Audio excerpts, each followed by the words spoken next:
Intertrochanteric osteotomy of a pseudarthrosis of a femoral neck fracture. This 55-year-old patient sustained a mid-cervical femoral neck fracture of the right hip while skiing. The head-neck fragment was displaced into the varus position and displaced posteriorly. On the same day as the accident, a closed reduction and percutaneous fixation using 3 cannulated 7mm cancellous screws was performed. Despite a careful rehabilitation program, a pseudarthrosis developed with varus malalignment, shortening, and posterior displacement of the head-neck fragment.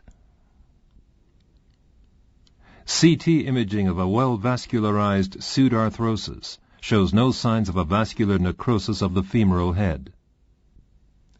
A second operation, 6.5 months later, consisted of an intertrochanteric valgization osteotomy and fixation with a 110-degree angled blade plate.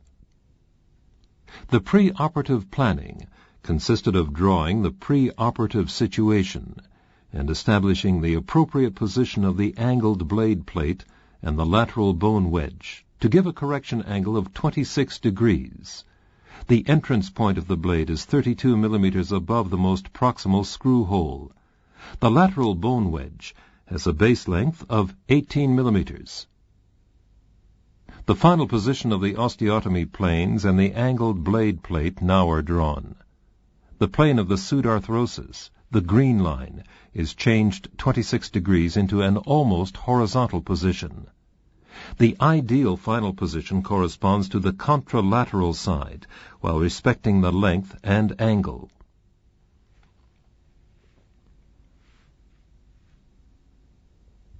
The patient is in the supine position, and the right leg is draped free. The lateral incision is made through the former scar.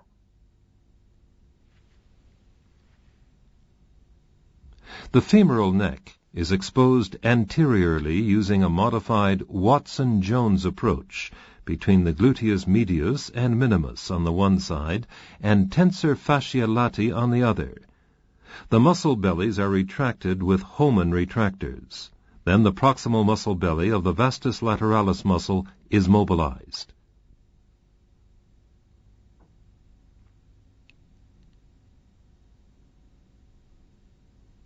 The 3 screws are exposed. The screws are loose and slightly protruding in the vastus lateralis muscle. They are removed together with their washers.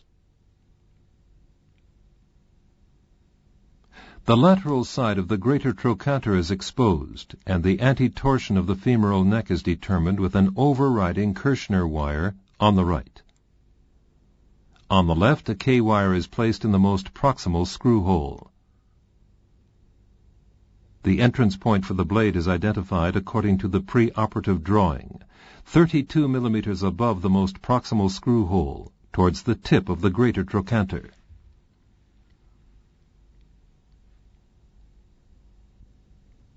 The seating chisel guide is placed with the preset angle, and the guide wire for the blade is inserted parallel to the flap of the guide and the antitorsion K-wire. Fluoroscopy is used to check the position of the guide wire in the anteroposterior and axial views. This bone model shows the function of the cannulated drill guide. The drill guide is positioned over the guide wire to obtain the correct position and direction of the plane of the blade. The entrance point is prepared by drilling 2 4.5 millimeter holes.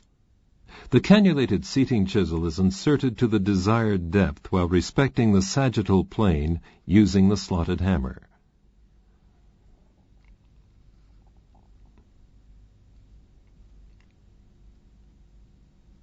The definitive insertion of the angled blade plate over the guide wire is done once the seating chisel is removed.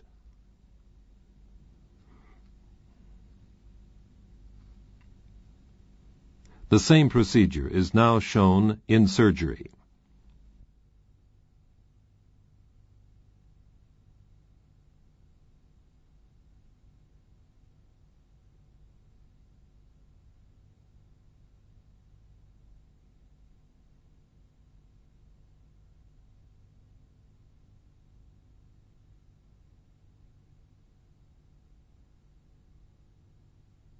The position of the seating chisel is controlled under fluoroscopy.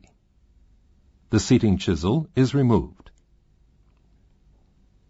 A 4-hole angled blade plate is definitively inserted with its position controlled in the sagittal plane.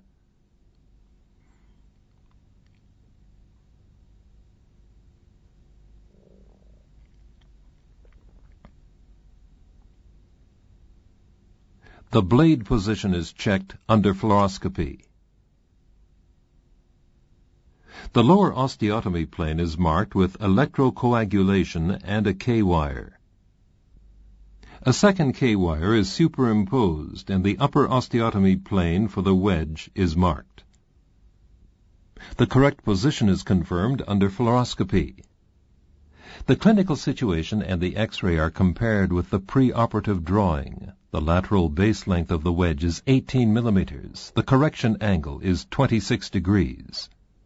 2 APK wires are inserted to check the rotation.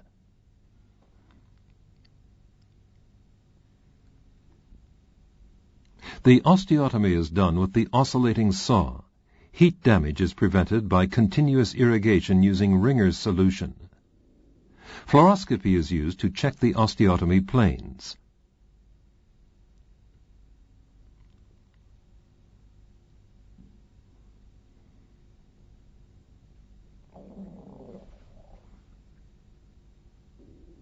The bone wedge is removed.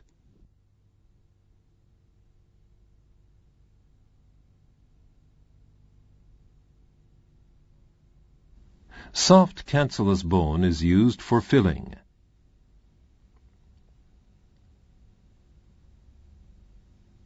The osteotomy is closed. At the same time, the rotation is checked. A bone-holding forceps assures temporary fixation. Fluoroscopy control. The plate is fixed with cortical screws, 2 of which are positioned eccentrically to obtain additional compression of the osteotomy. AP fluoroscopy control.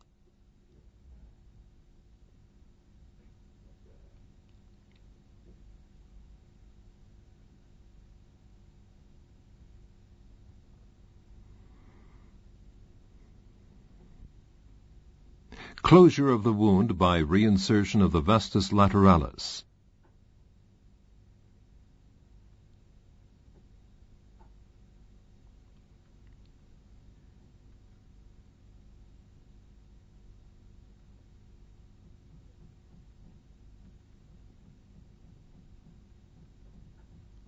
The subfascial layer is drained.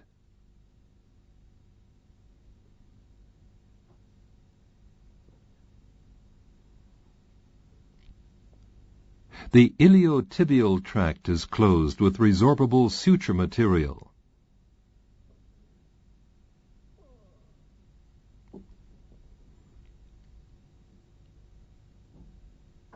Next, the wound is closed subcutaneously.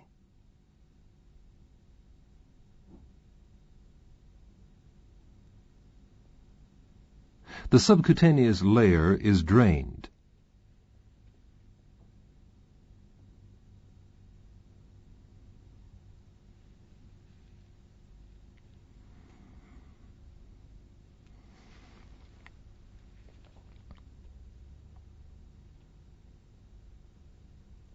Closure of the skin with staples.